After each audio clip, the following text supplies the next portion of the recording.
All right, let's get started. Open in prayer. Oh, here's the pen. Oh, that belongs to Michelle. Father, we thank you for those who have gone before, who have produced the faith that we now have. We look at the history of the church from the 16th century on. Help us to understand the things that are important, the things that are not important, the things that are heretical. We pray this in Jesus' name. Amen. Amen. All right, now two things. The first is, I have no voice, so I don't know what it's going to be like at the end of 2 hours, but we'll press on. And the other thing is, you have a sheet, which I'm sort of hoping you'll lose, because I have no idea how I'm going to get through all that. So it was a wonderful idea to start with, but I really think we will have to miss some of those things. So if there's something you really want, you better tell me. All right, let's begin at the beginning. The beginning of the 16th century. In the early lectures on early church history, we saw the church was in a mess. Let's just revise that in a simple way. The political world, this was the age of great exploration. And the great exploring nations were Spain and Portugal in particular. France was still strong. England was getting stronger. By the end of the 16th century, England has become a major power. But the world, the political world, is nothing like we know it today. As I say, Spain and Portugal were at the centre. The church was very heavily involved in politics, and we'll come to that in a couple of places during this. The Pope was a political player, and he pushed political ideas. And come in, Ed. A seat here and a seat over there. And clergy were involved in politics. So let's face it, they didn't have much else to do. They didn't preach or do fasting or anything like that. The priesthood was mostly uneducated. Priests said the Mass by rote learning. They didn't understand what was going on.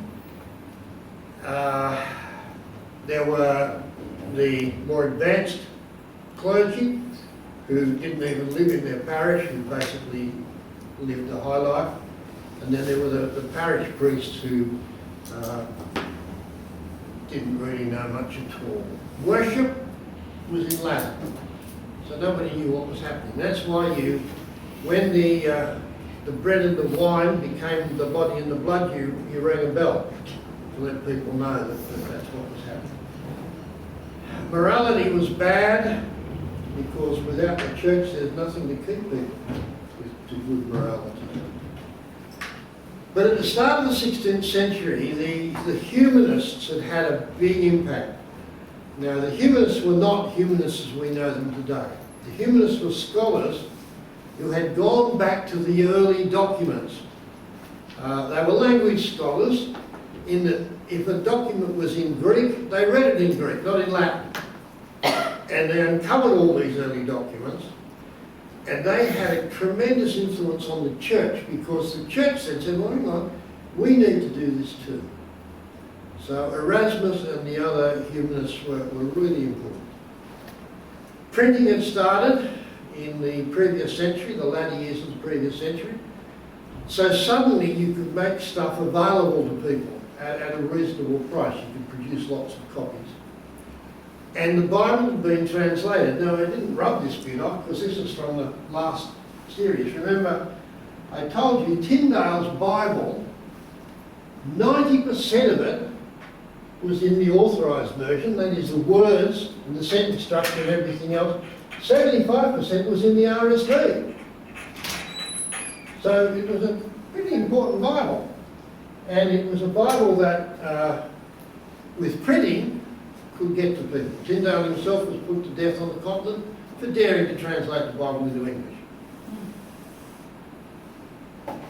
So at the beginning of the 16th century, you have a society where a lot of people are starting to ask questions about the church and about the changes that are needed in the church.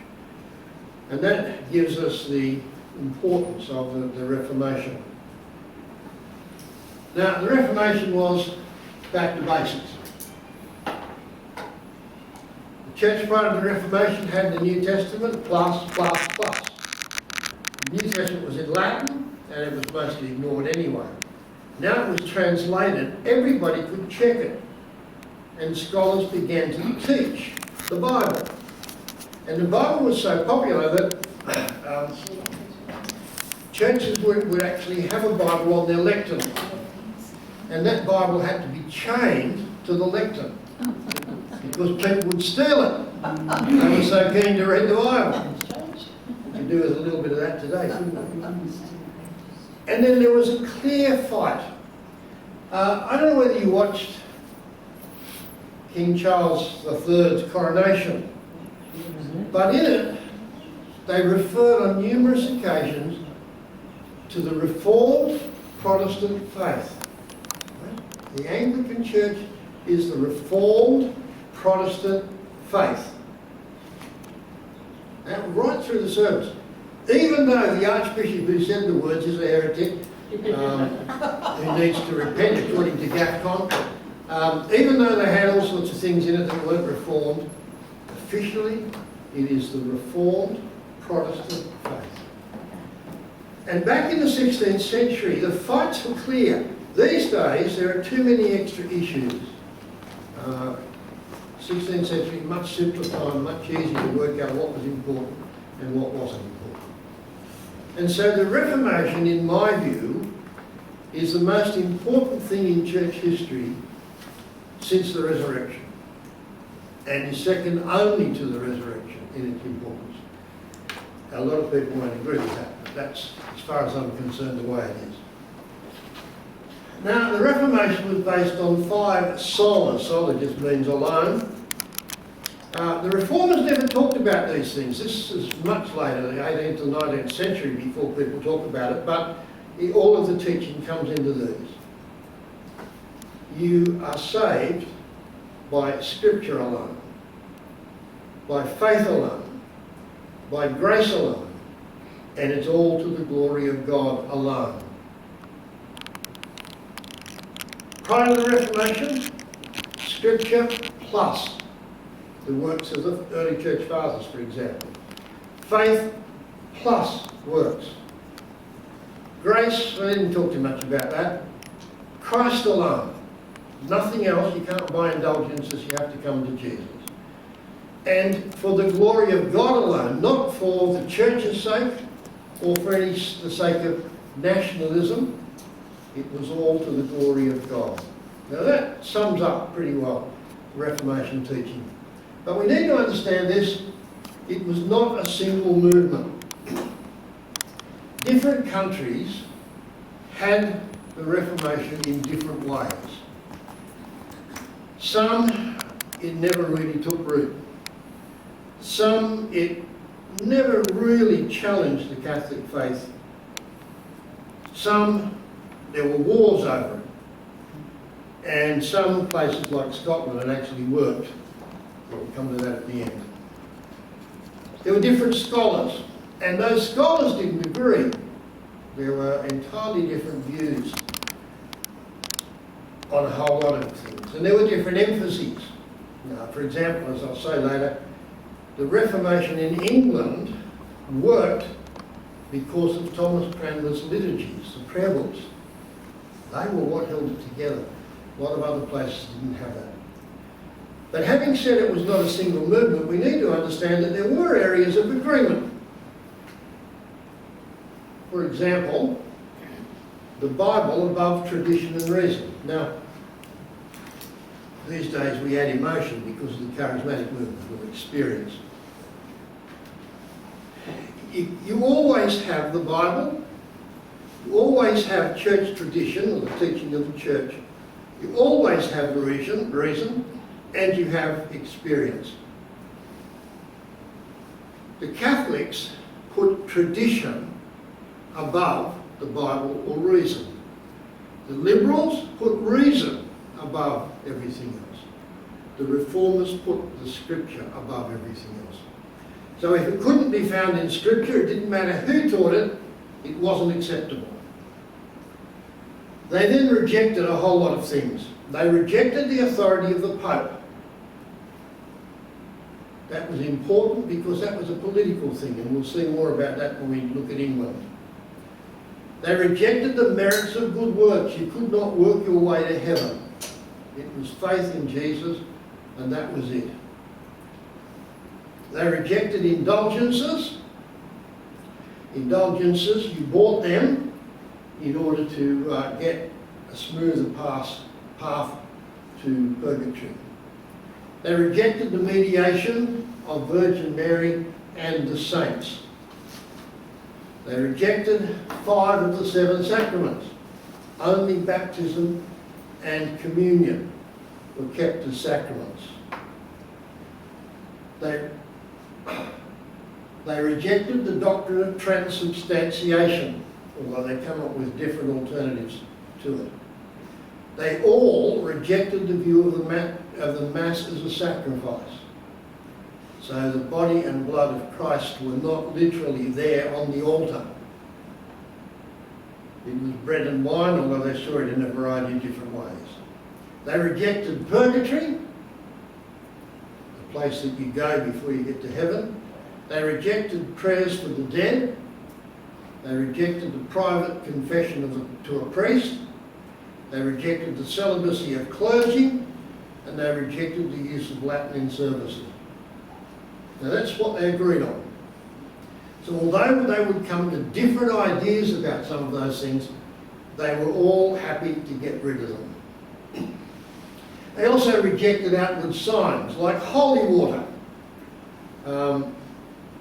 Holy water is water that's been blessed and then can be used in other places. Shrines, chantries, wonder-working images, rosaries, the paternoster, stones, images, candles. They rejected anything that was an outward sign of religion because they saw those as becoming things that were worshipped as idols. They had to get rid of them. That's the key to it. And they did not have any mediating priest because they believed in the priesthood of all believers. Now they also taught that God calls people to different occupations. You see, you have this wonderful idea that people get called to the priesthood and therefore we're better than you, God. The Reformers said, no. Priesthood of all believers. God calls you to the priesthood, but he calls you to accountancy. And that's just as much a service of God. And that builds up the Protestant work ethic, you see. When you go to work, you're not working for your boss, you're working for God. And it changes the whole view of work. So that's just an overview of the movement. It started with Martin Luther, 1483 to 1546. Wittenberg, where the theses were nailed, is there. Berlin is the only place you probably know of these days, but you can see whereabouts in Germany it was. The Reformation is always seen to have begun on the eve of All Saints' Day, 1517, the 31st of October, 1517. Very important, I suppose.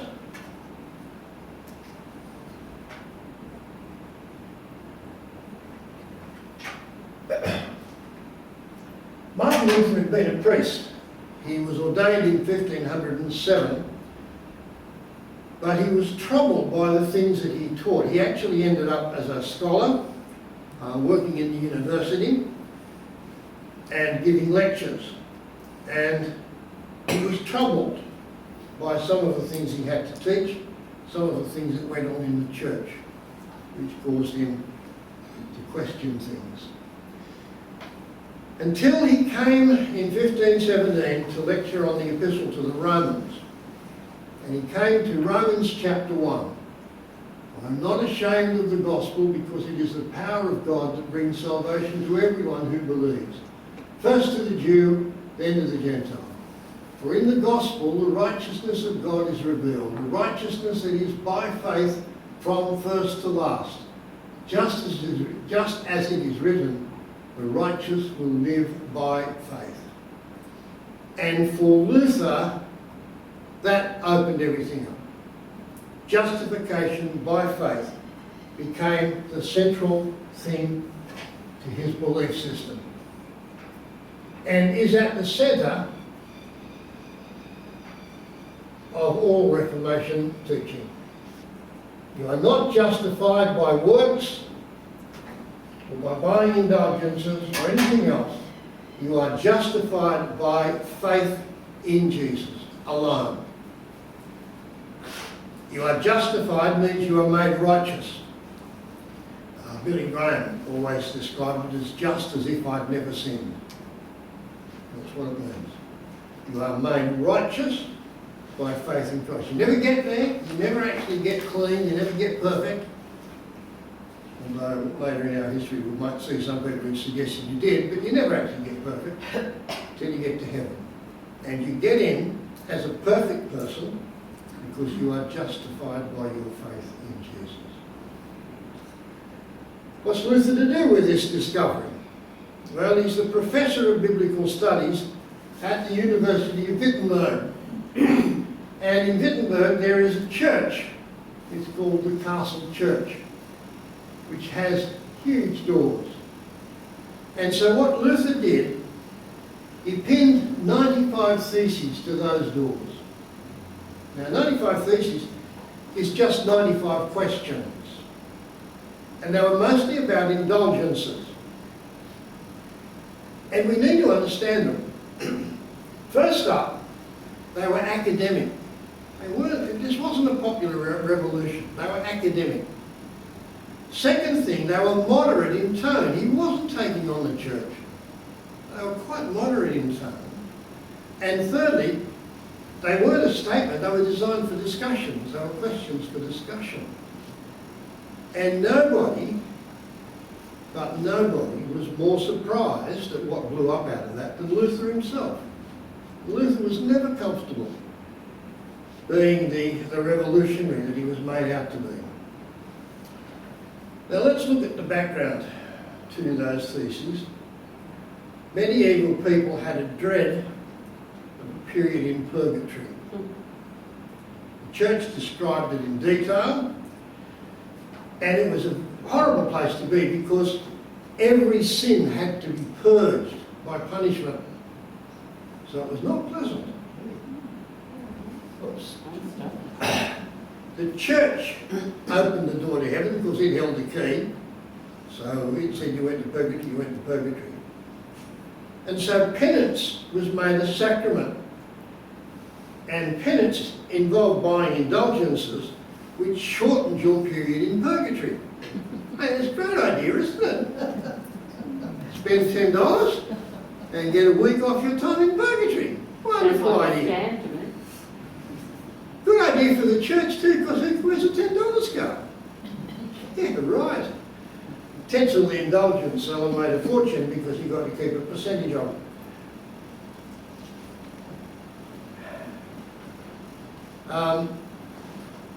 Now, the other thing is relics. You could pay for to go and see relics and to touch, you know, the forearm of John the Baptist or a bit of wood from the cross or something like that.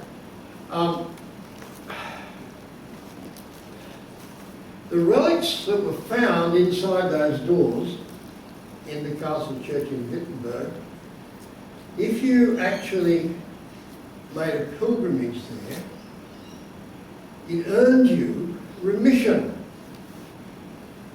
of 1,902,202 years and 270 days in purgatory.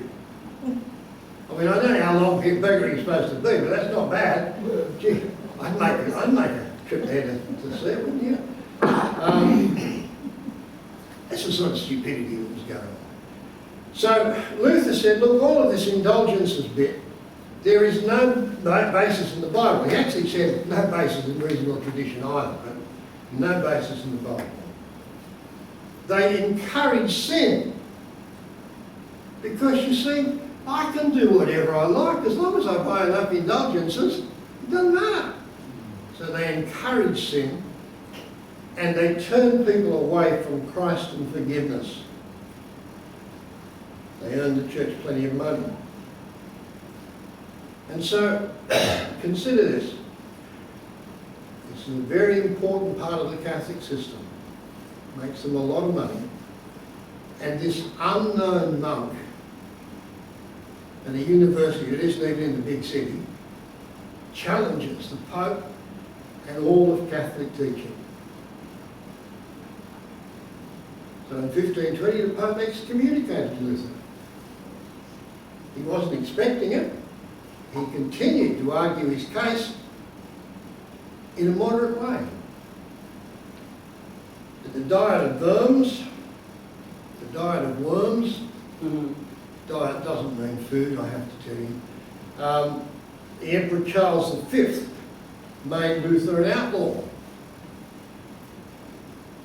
And as a result, guess what? He became a hero. The more he was opposed, the more people joined him.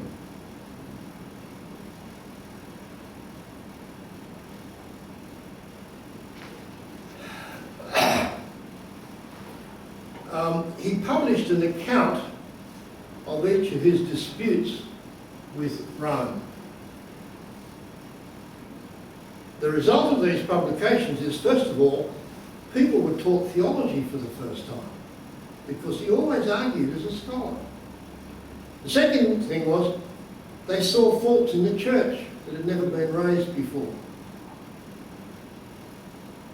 He gained followers as a result. His opponents were split. Charles V in 1529 tried to stop him travelling. The other German princes all stood up and helped him to travel. So there was division. And the term Protestant was coined. Now, in 1530, at the Diet of Augsburg, Luther puts forward the beliefs of the new movement. They were put forward in an unemotional and non-controversial way. I keep wanting to stress, Luther did not see himself as a revolutionary. He saw himself as a good Catholic, he just wanted to clean up some of the things that were wrong. But the opposition forced him outside the church. He sought peace. The beliefs were comprehensive and they were Catholic and conservative. Not revolutionary. But they kept coming back to the Bible. And that split Europe in two. There was the traditional Catholic versus Protestant. We use the word evangelical now, but there was a split between the Catholics and the Protestants. And that split in many countries led to war, physical battles, and led to all sorts of problems in the church, obviously. But three main traditions emerged from this. There was the Lutheran tradition in Germany and Scandinavia, which was very, very conservative. There was the Zwinglian and Calvinist version in Switzerland, France, Holland and Scotland, which was much more confrontational. And there was the Church of England, which was a sort of middle way between the two in many respects, and which happened under royal law, as we'll see. After his death, Luther had been the source of inspiration and vision, but once he was gone, bitter theological warfare broke out. There was fighting over the issues of justification and sanctification. Sanctification was becoming holy, what part the works play. essential and non-essential doctrines, what doctrines matter, what doctrines don't matter. We still have that today. If you go to America, the first question a lot of churches will ask is, are you premillennial, amillennial or postmillennial? You haven't got a clue what they are because we don't care about it. We think they're non-essential. They think they're very important. Faith and works, justification, sanctification, and the nature of the real presence in the Eucharist. Luther taught consubstantiation. I've never understood it, never made any sense to me, but it did to him, and we'll come to that in a minute. Lutheranism developed as a separate religion. Now, Luther assumed it would happen, but he condemned it because he didn't want to break from the church, he wanted to clean up the church. Germany was unstable, there was a 30 Years' War, and eventually Lutheranism became acceptable and became an important religion. And of course is still around, is much more Catholic than anything we would be used to. It is Protestant, but it has a lot more of the Catholic traditions in it. I preached in a Lutheran church in America, which was thoroughly biblical, but they did all sorts of things that I thought, oh, hang on, not sure about that. Now that was Germany, and that's where it began. At the same time, the Reformation was happening in Switzerland. Ulrich Zwingli was the chief reformer. That's his statue in front of one of the churches, but his church was the big one. And it's very interesting to visit it today. It is the plainest church you'll find. You know, you visit all these great churches of Europe and you have all these wonderful things. No, it's just a box. There's nothing there. Because Zwingli got rid of all of the ornaments and everything else. The Swiss Reformation was pretty much the same as Germany, but they disagreed on the Eucharist. We'll come to that in a minute. Zwingli lived from 1484 to 1531. He met Erasmus in 1515, the great humanist, and he was upset by the abuses in the church. In 1518, he became the priest at the Great Munster in Zurich. He set about reforming Zurich, working closely with the city council. So there's that political bit. He made his name in 1522, and we celebrated the anniversary of that last year on Ash Wednesday. We had a sausage system. On Ash Wednesday, he was supposed to, have plain food and all that sort of thing. Zwingli had a member of the congregation who was a printer, who had printed the Bible, and it was actually finished the day before Ash Wednesday. And he wanted to reward the people who'd been working in the printing. Printing in those days was hard work. You had to put every individual letter in and so on. The day after it was finished was Ash Wednesday. And so he had a sausage sizzle. Why not? And then when he was attacked, Zwingli came to his defence, and that made his name as a reformer.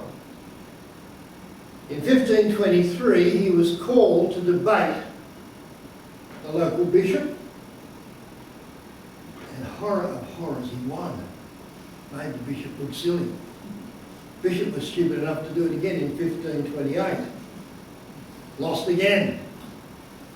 And people who've come to hear those debates, and remember, no television or movie theatres, a debate's good education and good entertainment. Particularly when you've got somebody like Zwingli and the bishop going at it.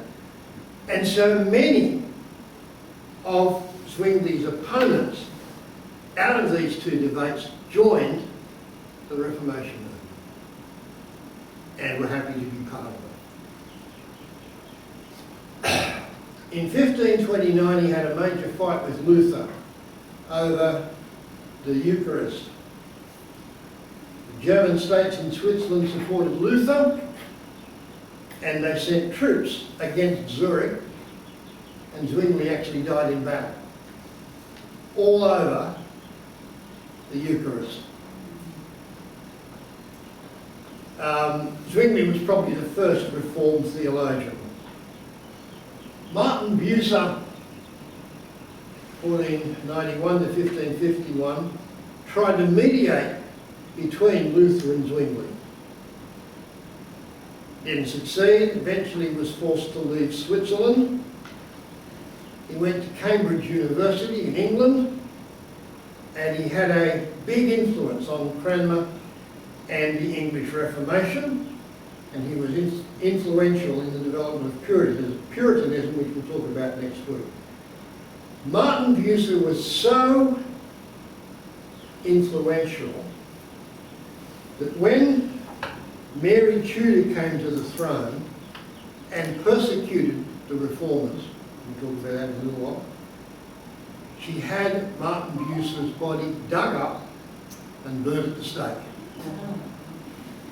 That's how influential he was.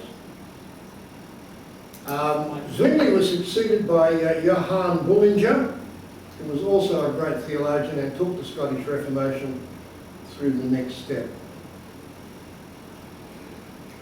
But the real bit was John Calvin, 1509 to 1564.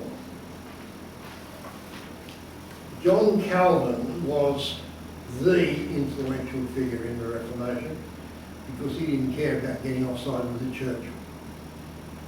In 1536, he was called to lead the Reformation cause in French-speaking Switzerland. He was an exiled Frenchman. His writings shaped the Reformation. So the institutes of the Christian religion is the great theological tome. John, you trained well after me, but in my day, at the end of first year, in your holidays, you had to read the Institutes of the Christian Religion. You did too? Good on you, yes. You had to read the Institutes of the Christian Religion, which was hard work, and sign a thing when you got back to college at the beginning of second year that you had read Calvin. Yes, it was hard work, but I think it was brilliant theology. And he put together the key features of the Reformation. He also wrote commentaries on the Old Testament and on the New Testament, and they are surprisingly good. I have to admit, there are points on which I disagree with him, and there are points on which we've now discovered a whole lot of things that he didn't know, but they're still useful. Although they are hard to read, I've got to tell you, very hard to read. He developed the Presbyterian form of church government. Calvin got rid of bishops. All ministers were at the same level, and the people were represented by elders. It's the system of church government that is still in Scotland, in the Presbyterian Church. And the leader of the Presbyterian Church is a moderator who is elected for a certain period of time. He's no more important than anybody else. And that all goes back to Calvin. He was a quiet, sensitive man with an iron will. He's very quiet until you cross him. And then, wow, again. He read Luther's works in Paris, underwent conversion in 1533, and was exiled to Basel in Switzerland. And then he was called to Geneva in 1537 by Guillaume Farel. We were talking earlier on about the Reformers' Wall in Geneva. And the three central figures are Farel, Calvin, and Knox. Farel called Calvin, Calvin came and Knox learnt under Calvin. He was expelled from Geneva, went to Strasbourg, where he was influenced by Martin Bucer, another one of the great reformers, and then returned to Geneva in 1541. He helped to reform the city laws. Calvin had this idea that the city was the city of God, the Augustinian idea in some senses, but that the city organisation ought to be Bible-based. And that's what he did in Geneva.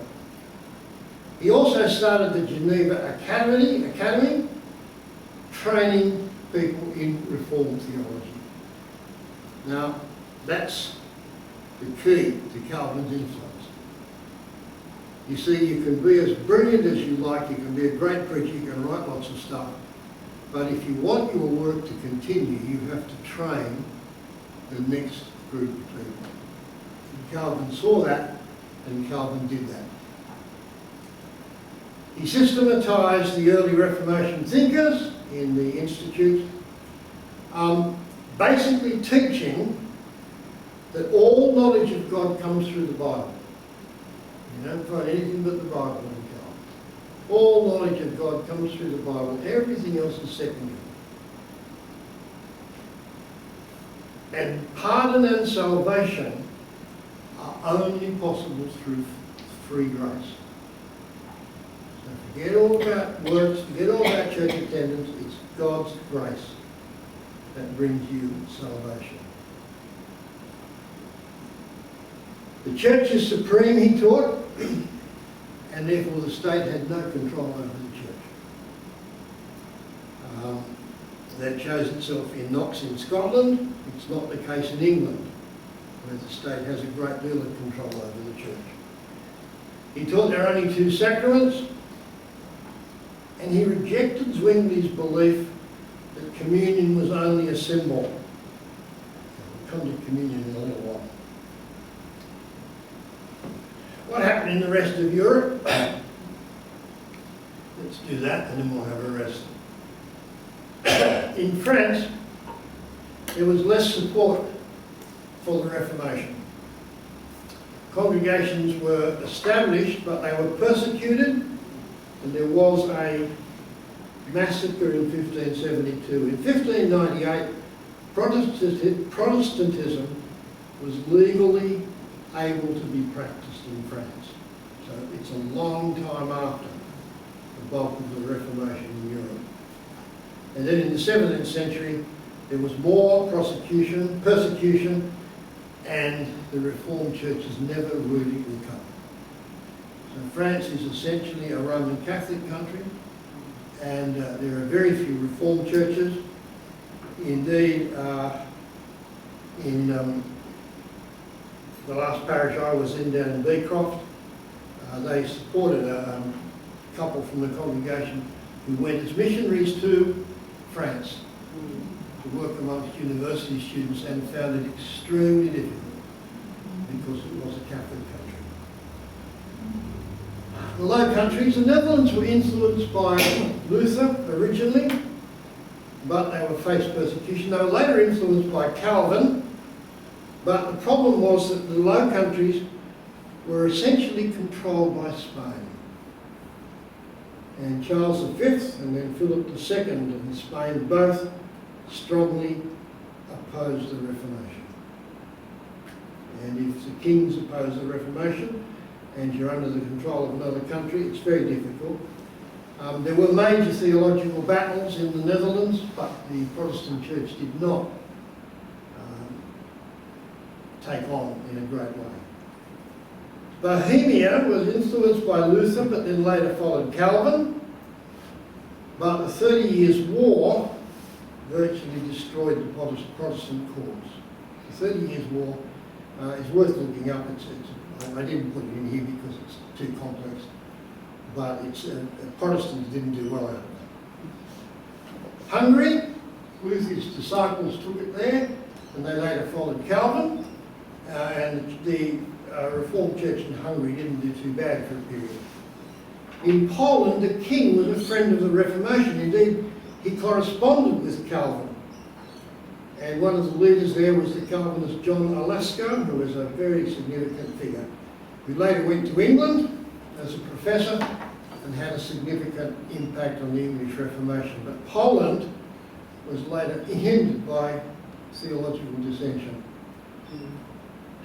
You see, the problem with the Reformation is people didn't agree with each other, and when they faced persecution from the Catholic Church and from the state, all sorts of problems arose. Sweden was begun by the disciples of Luther. The king supported the Reformation, and the whole country became Protestant, and in 1527 the Reformation was established by Swedish law. Sadly, it hasn't continued. Denmark, the Reformed ideas were brought back by the Danish students of Luther. It was supported by Frederick IV. The Catholics protest, so there were periods when there weren't even church services held. But in 1536, King Christian III established Protestantism as Denmark's religion, and it spread from there to Norway in 1536. Now, it's not a happy story in a lot of those countries because they didn't have the figures to lead it on. They didn't have the figures to lead to push it on, and they really had too much opposition. Now, I've mentioned communion. This is the centre of much of the dissension. Luther taught a thing called consubstantiation. He said the real presence of Christ's body is in, with, and under the bread, because Christ can be everywhere. Now, if you want to explain it to me, that's fine, because I've read it, and I've read it, and I've read it, and I've read it, and studied it, and I still have no idea. Luther is basically saying the bread and the wine do not become the body and blood of Christ, but he is there. And how that differs from transubstantiation, I'm not sure. Calvin teaches Christ's body is in heaven, not here. Christ encounters his people at the communion table, not by bodily presence in the elements, but by the Spirit's presence and power in their hearts. So when you go to the communion table and you take the bread and the wine, they are bread and wine. They never change. And none of this bunk on about Christ being in and around. He's there in you in spirit. And that makes the bread and the wine significant because his presence is with you. Zwingli believed that Christ was spiritually present at the Eucharist, and the Anglican position is sort of between the two. The idea is that when you take the bread and the wine, they are bread and wine, but there is a blessing involved. Now, I think I told you in the last little lectures of an experience I had. I never understood sacraments when I was in college. It didn't matter how hard work and I was trying, you could never teach it to me. And so I was on the staff.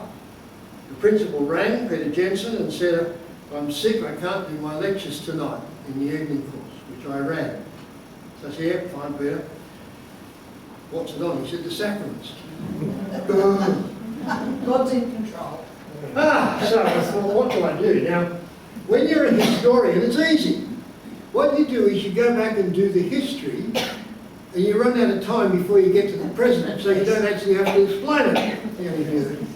So I started reading, and I went back to Thomas Cranmer's 42 articles, not the 39. And I found something in that was amazing. It said that the sacrament was important because you were doing it with other people. See, I always used to think, I can have communion at home, who cares?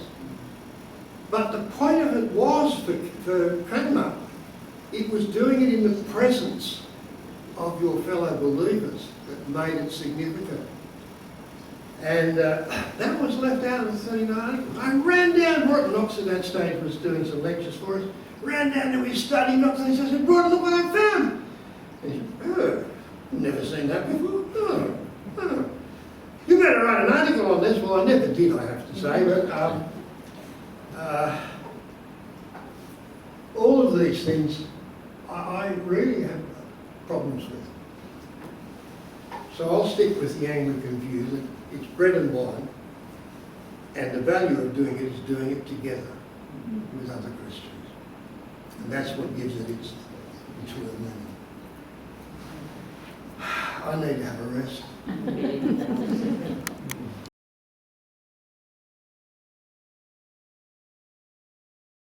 There's a second point. Dealing with the Reformation in Europe in 45 minutes. Quite a task, let me tell you. So there is a lot more to learn, all right? But because we've only got 3 weeks, I want to get on to England and Scotland because they are much more relevant to us. For the last 5 or 6 years, I have been reading 16th century Scottish history, but I promised to cut it back to just a few minutes, all right? But it's exciting. They were wild times. On the screen is Henry VIII, 1491 to 1547. Most of the pictures you get of him, he's old and he's fat and all that sort of thing. He was actually quite a figure in his younger days, but there aren't as many paintings of that sort of thing. Now, first of all, the Reformation in Europe, in England rather, was unique, was liturgical, was under royal leadership. It was unique. No other country dealt with the Reformation the way that England did. It was liturgical. It centred around 2 prayer books, well, 3 prayer books actually, and that's what gave it its lasting. It made it last for a long time, and it was under royal leadership to a degree. We'll talk about that in a minute. It had the benefit of the European reformers, Martin Bucer, Peter Martyr, and so on. They were Reformation scholars who had studied under Calvin and Luther, who'd come to Cambridge University and had worked with Cranmer and the others on the Reformation in England. And so a lot of the things that were sort of fought out in the battlegrounds of Europe became simply part of the English experience. Thomas Cranmer was a key figure, no, all right. The background. In the 13th century in England, there was a strong anti-papal and anti-clerical movement developed under John Wycliffe, who we talked about before.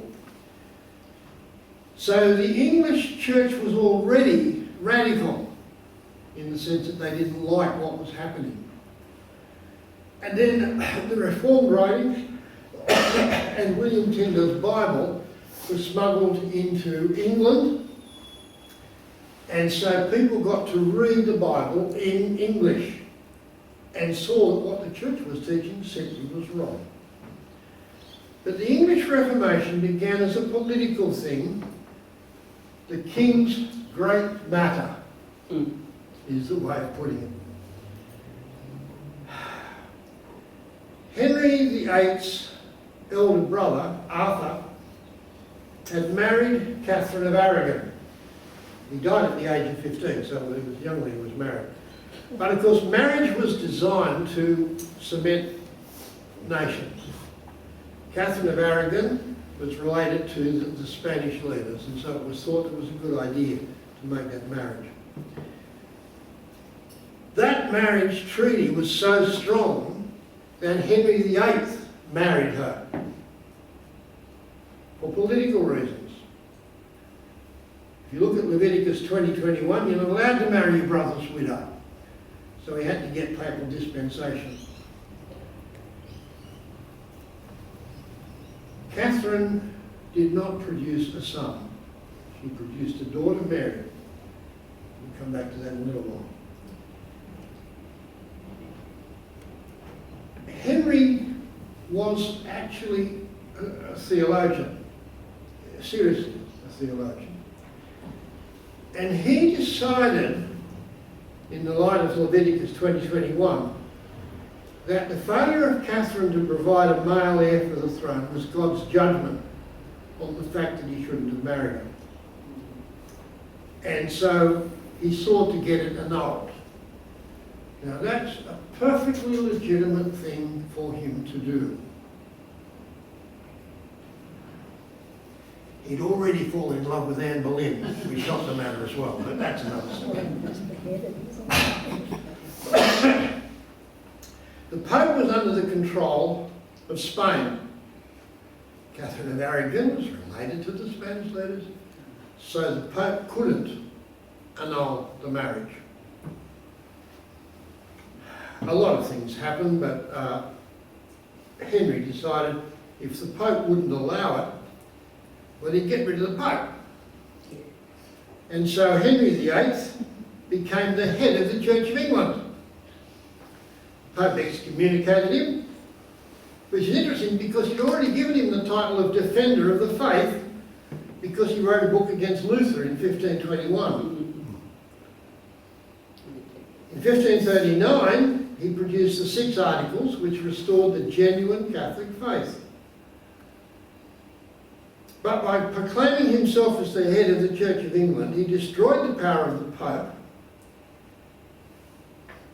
and along with that he ended monasticism. Remember, the king had to pay for all the wars he fought. Ending monasticism was a great idea, because you could go in and pillage all the treasures from the monasteries and make a fortune. Henry remained a Catholic until he died.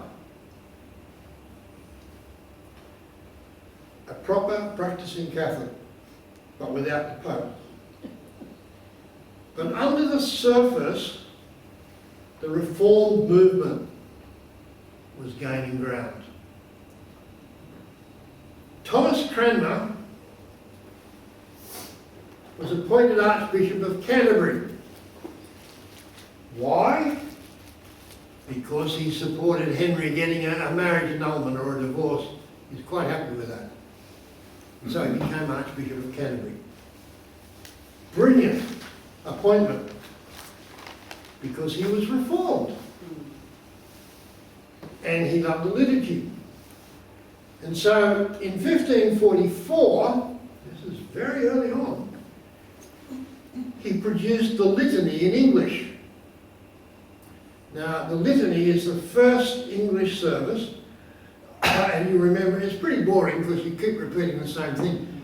But people weren't reading, therefore they actually could participate. The idea was that people could participate in the service. That's why when he produced his prayer books, he called them the Book of Common Prayer. The idea was everybody was to participate. And in the Litany they could without even a service book, because you only had to remember a few things and then you just had to keep saying them over and over again. And in 1548, just after Henry's death, he translated the consecration prayer in the communion service into English. So when you came to communion, for the first time you heard in English what was happening in the consecration prayer. That was 1547. In 1549 he produced his first prayer book, the first English prayer book. Now, in the church before the Reformation, there were a number of books. The priest said or some of the liturgy in Latin, so whatever service it was in Latin. Each area had its own book, but the Sarum, Salisbury use, was the main one. So you had a book called the Missal, which was for the Mass, the Breviary, which did the daily offices, the Manual, which did baptism, marriage and burial, and the Pontifical, which had the bishop, the crowning of a bishop, confirmation and ordination. Cranmer took all of those and put them into one book. And his principles were, first of all, they had to be simple. Cranmer would roll in his grave with our current prayer book for Australia. We don't use it anymore. Because you've got to search forever to find where you're at. Because it jumps all over the place. Not for Cranmer. The service was straightforward and simple. It was easy to follow. It was in the common language of the day. Now, Cranmer's common language was beautiful English. So I'm not sure that it was common, but it was in English and people learnt to read it. It was thoroughly biblical. Anything that was not biblical in the old services disappeared. But it was conservative. He took anything in these services that was biblical, he put them into that. So if you go to a modern Catholic service, set in English, there are large parts of it you think, hang on, that's familiar. And that's why Cranmer didn't just get rid of everything because he didn't like it. He actually used whatever was there that was biblical. Now, it involved vestments. Priests still wore vestments, and all of the vestments had a meaning that was attached to transubstantiation, the sacrifice of the Mass. So for the communion they wore, for the communion they wore an alb and a coat. For morning and evening prayer they wore the surplice. And then the bishops wore a rochet and a shamira. And they all had specific meanings. Now, in this diocese, in a lot of churches, they still wear those. We wear that. And our bishop wears all of that rubbish as well. And then so does the city bishop, so that's all right.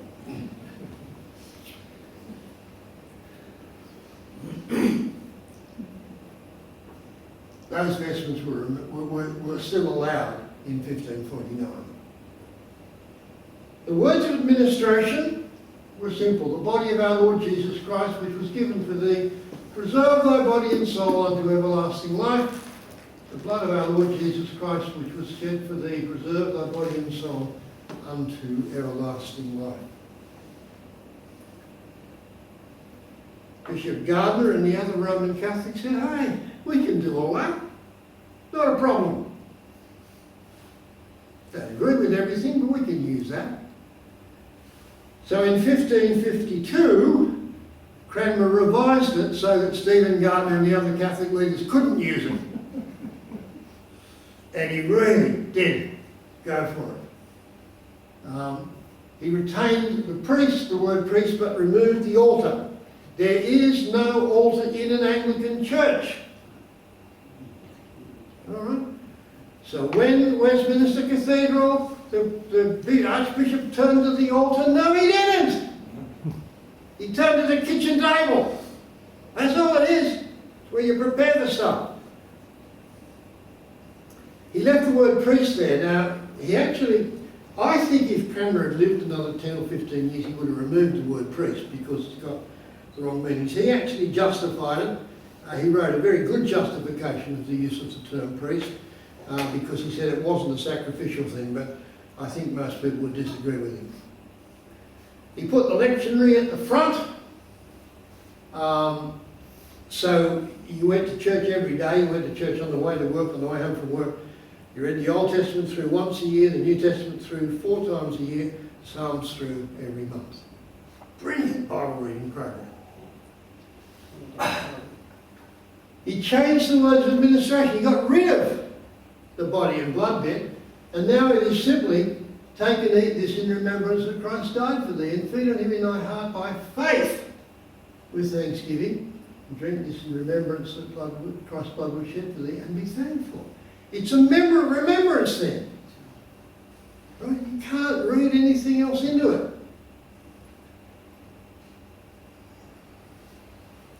He split the Mass into 3. Now, I'm not going to go into detail, but the point of the Mass was that after the consecration, there were other prayers.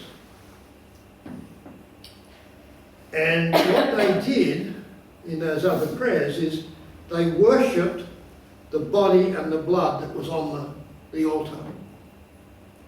Now, I have actually seen on a General Synod Commission where we had high church bishops and others doing it, where they did that using our prayer books, because it put the Mass back together again, counted the Mass back together.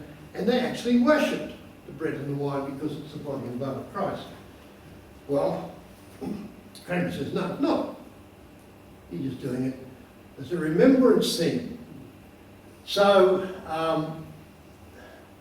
he splits it into three, and the principle is that immediately you have the consecration prayer, you have the administration. You have nothing between the consecration and the administration. So there is no chance of worshipping the sacraments, the elements. That, of course, has been changed in the modern prayer books. And in case you weren't sure about it, in the litany he added, from the Bishop of Rome and his detestable enormities, good Lord, deliver us. There you go. That's putting it politely, bluntly.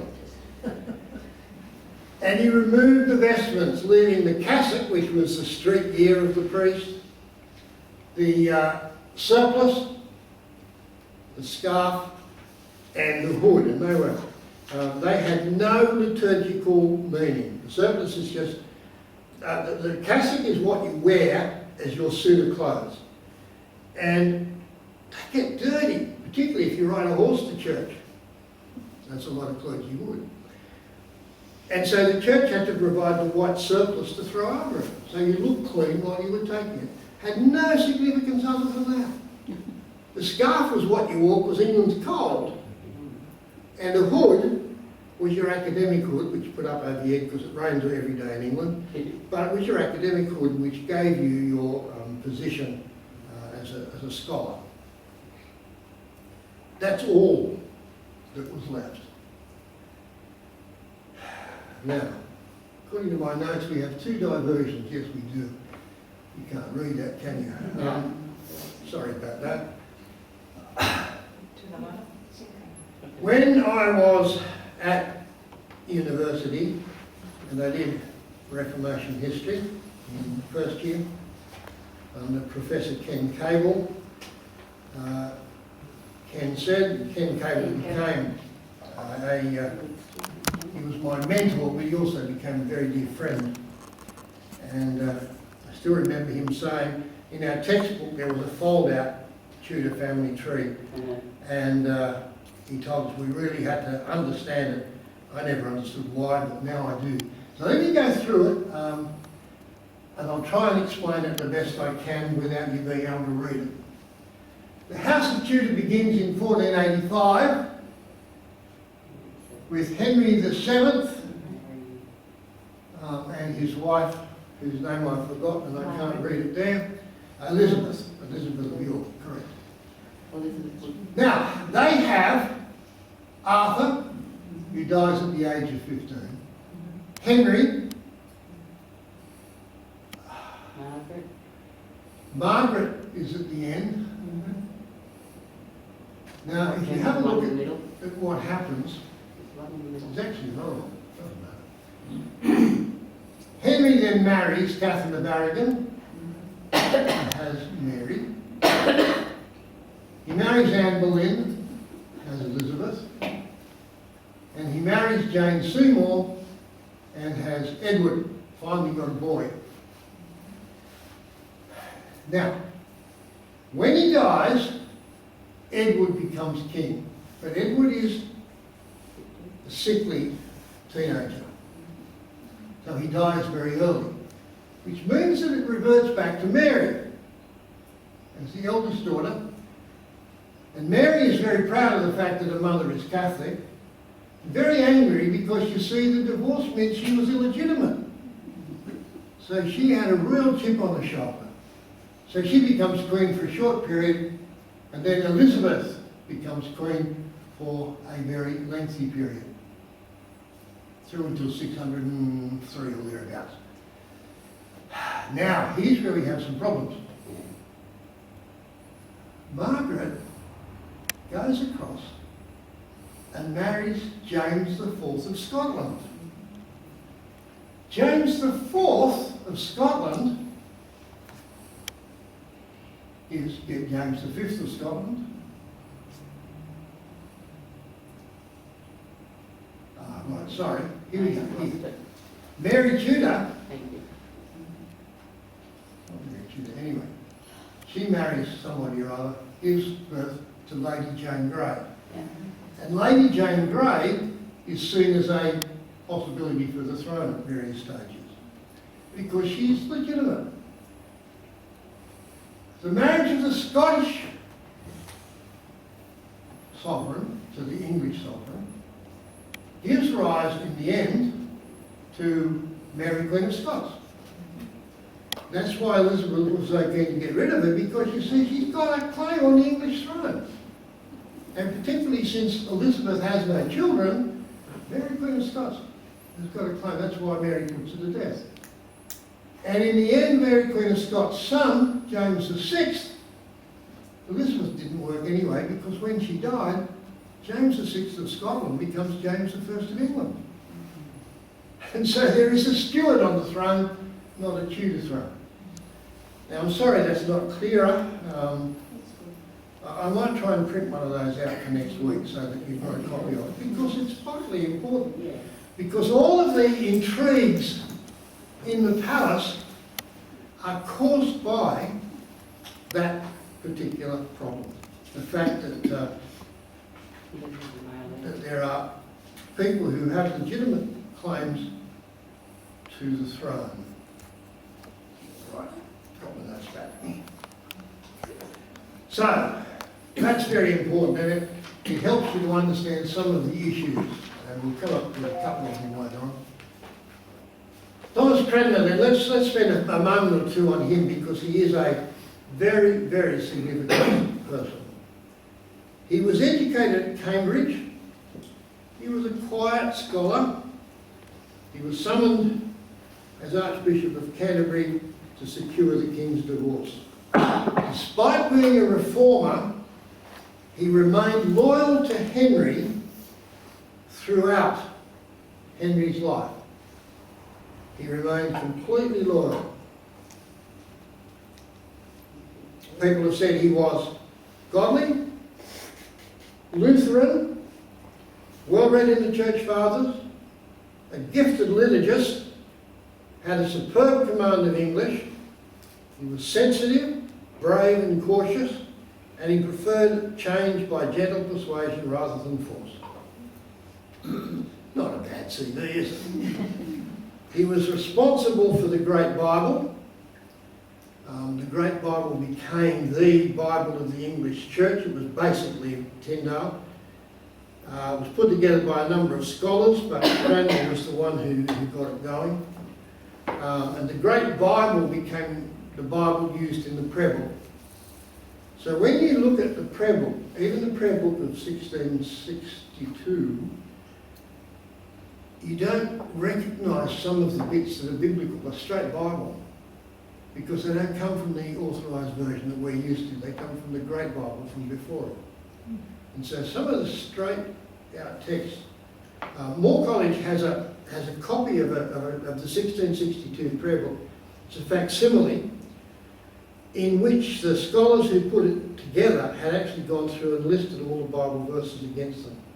And it's quite amazing, because there's a lot there that I wouldn't have picked until I did that. He produced the litany. He produced 2 prayer books.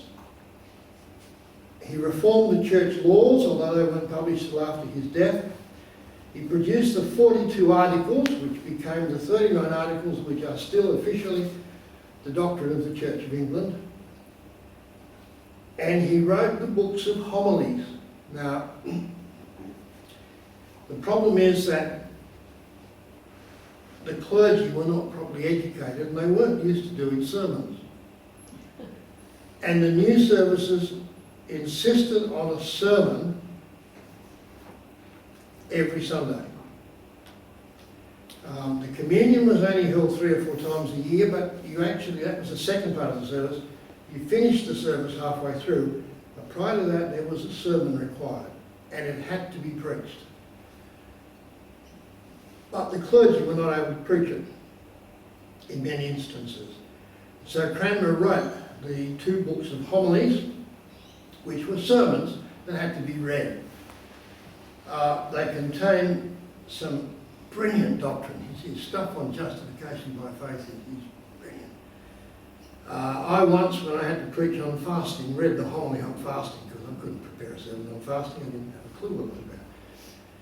It contains a lot of rubbish too about what women should wear to church and all that sort of thing, which is very much a part of the day. Edward VI was a sickly child. His protectors were thoroughly Protestant, and that's why Cranmer was able to make such ground during his reign. But when he died, Mary came to the throne, Bloody Mary. And she was completely anti the Reformation. Come back to that. Cranmer spent a long solitary confinement, was virtually brainwashed into recanting, saying he didn't accept any of the things he taught. But then in his final trial, he produced a brilliant defence of the Reformation faith. And he died thrusting out into the fire the hand, into the flames, the hand that signed the recantation, making it quite clear that the recantation was wrong. Alex wrote in one of the parish letters recently that Cranmer was his hero, and I wouldn't argue with that. He is the reason that the Reformation did so well in England, because of his trebles. So Henry was succeeded by Edward VI. The reformers were burnt at the stake in Oxford at this spot. It's now in the middle of the road. Nobody knows anything about it anymore. We did a guided tour of Oxford. The guide just walked past it. Somebody said, "What's that?" He said, "I don't know." And I said, "Hang on, that's where the reformers were burnt." And then just around the corner there is the memorial to Cranmer, Ridley, Hooper and Latimer. Okay. Edward, no slides for the next bit. Edward VI was king from 1547 to 1553, so 6 years was all it took for the Reformation to take hold. He was only a child, his protectors were Protestants. The leaders of the Reformation were Cranmer, Ridley, Hooper and Latimer, assisted by Martin Bucer and Peter Martyr. Edward died and was succeeded by Mary, Bloody Mary, made illegitimate by Henry's divorce, a Catholic, married to a Spaniard. So she began a persecution of the reformers, including digging up Martin Bucer and burning him. She burnt bishops, she burnt scholars, she burnt ordinary men and women, including some retarded youth who didn't know enough to be able to say whether they were Protestant or not. 200 people were put to death during her reign, of 1553 to 1558, which is what, 5 years. Many of the church leaders fled to the continent, and Mary became so hated, she did more to advance the Reformation than anybody else. So when she died, everybody said, "Wacko, we can go back to the Reformation." And basically they did under Elizabeth from 1558 to 1603. The Elizabethan settlement, when she came to the throne, established Protestantism in England. England was Protestant, and the 1559 prayer book became the basic prayer book for England. She established Protestantism, In the prayer book, however, she made some controversial changes. Elizabeth, it seems, liked all of the, I was going to say fairy play, but you know, all of the dressing up and everything that goes with the high church. And so it seems that the prayer book of 1559 says there's a return to the vestments of 1549, not 1552. And that's been argued ever since, whether it was a mistake or whether it was just because she liked dressing up. She also wasn't happy with the words of administration, so she put the two together. The words of 1549 and the words of 1552 were put together. And you'll notice that's still in our prayer books. You'll notice I never use the words of 1549. Never ever. A couple of other changes to do with kneeling and things like that. Elizabeth never married. I'm not going to make any comments on what she looked like. But she faced a whole lot of difficulties. There was a threat of civil war, for example. Because these were major changes in England. And so there was always this threat that people would sort of rise up against her. Catholic attempts to be accepted were quite strong. France and Spain were hostile. You have to remember that France and Scotland, the community to the north, were good friends. So England really has to struggle there. People who went to the continent came back, like John Knox, came back to England and wanted a more reformed church than her settlement allowed. Puritanism developed, and we'll talk more about that next week. Was she legitimately on the throne? You had Lady Jane Grey, you had the Scottish succession. And there was a papal encouragement for English Catholics to oppose Elizabeth. So, you know, the Pope is saying you've got to fight Elizabeth in every way, which made for difficulties. Okay, come back to that. So, in Elizabeth's reign, the church was thoroughly established. It was the church of the state. The laws of England were such that until the 19th century, Roman Catholics and nonconformists could not hold official positions in England. So you couldn't get a civil service job if you weren't Anglican. It was only in the early 19th century that that was removed. By the end of Elizabeth's reign, the Reformation was completely established. The prayer book being the basis, despite all of the attacks on it, supported by law and legally still a reformed church, despite what its leaders do to it. I said I'd give you an early mark, so let's do Scotland as quickly as we can. The Reformation in Scotland was probably more successful than anywhere else. It still leaves its mark on the Scottish people. In the 16th century, Scotland was still feudal. It was a wild and lawless place, I promise you. Nothing had changed since the days of the Romans when they put up Hadrian's Wall to stop the Scots from coming south, because they were horrible people. And the things that happened in the 16th century, I won't go into, but let me tell you, it was wild. James V was on the throne from 1512 to 1542. He was only a child when he was crowned, and Scotland was governed during his reign mostly by regents. When he came to age and was crowned, he got rid of the regents and all their families. He was Catholic, but he included the reformers in what he did. He gave, for example, his treasurer the Royal High Treasurer of Scotland, a palace.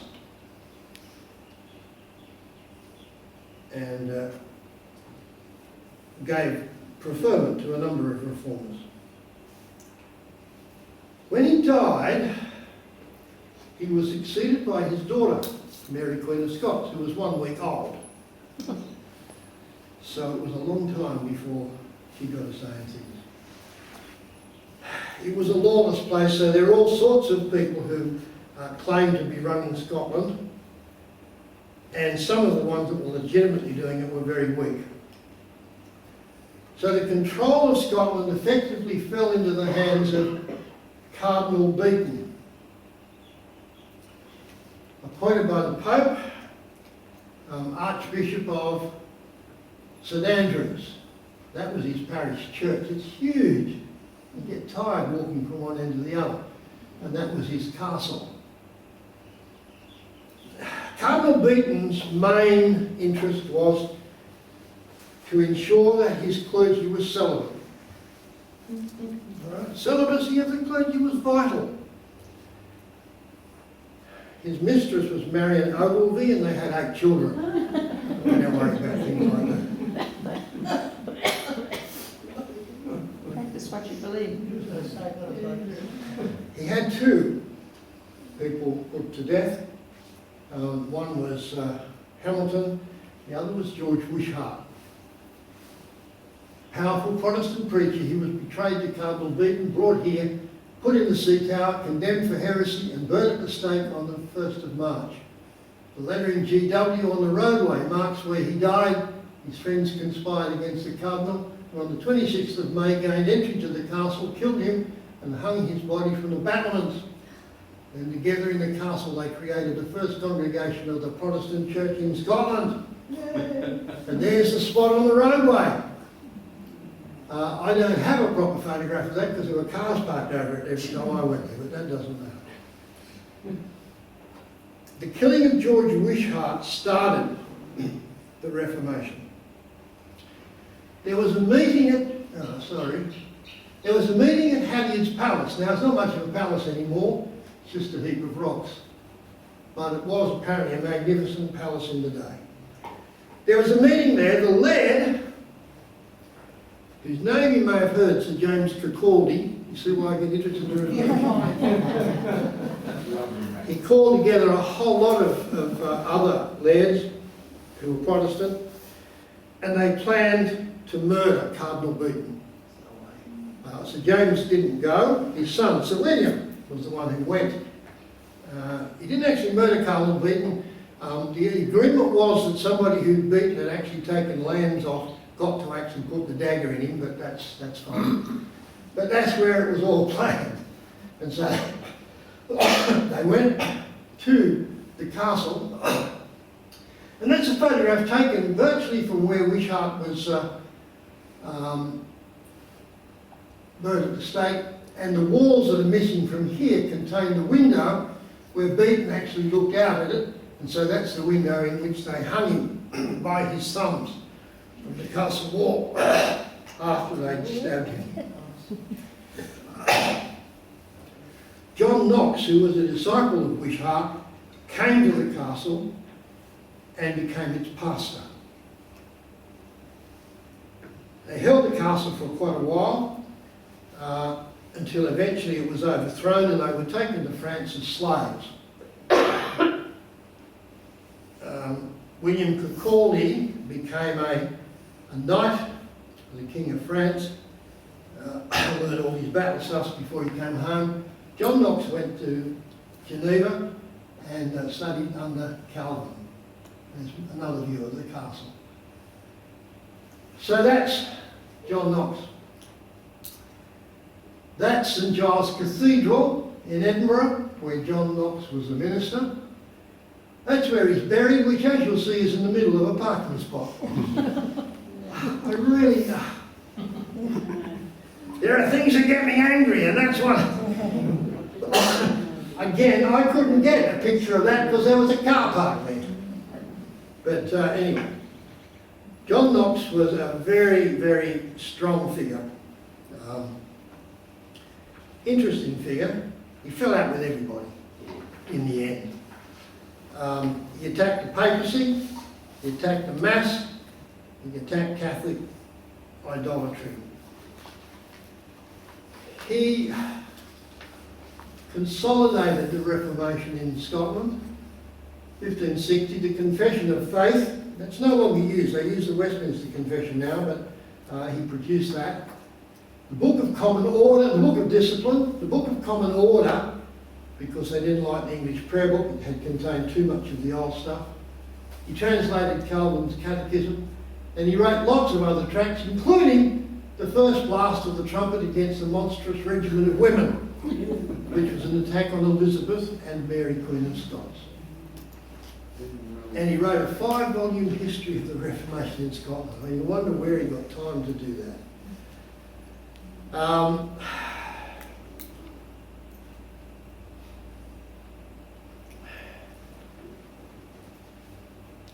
James VI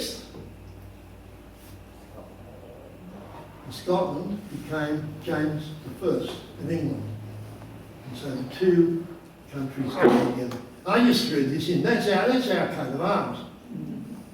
Because James was so thrilled that Sir William had held the castle for 7 or 8 years for Mary, Queen of Scots, his mother. And when the castle fell, he was hanged, and all the family stuff was destroyed. Anyway, that's just a bit of personal stuff. That's why I'm so keen on the Reformation. And by the way, Halliard's palace came with a church built in 1079, and every time I go to Scotland I get to preach there, which is lovely. We'll do the Council of Trent next week because I promised you an early mark. How's that sound? Because I got no voice now.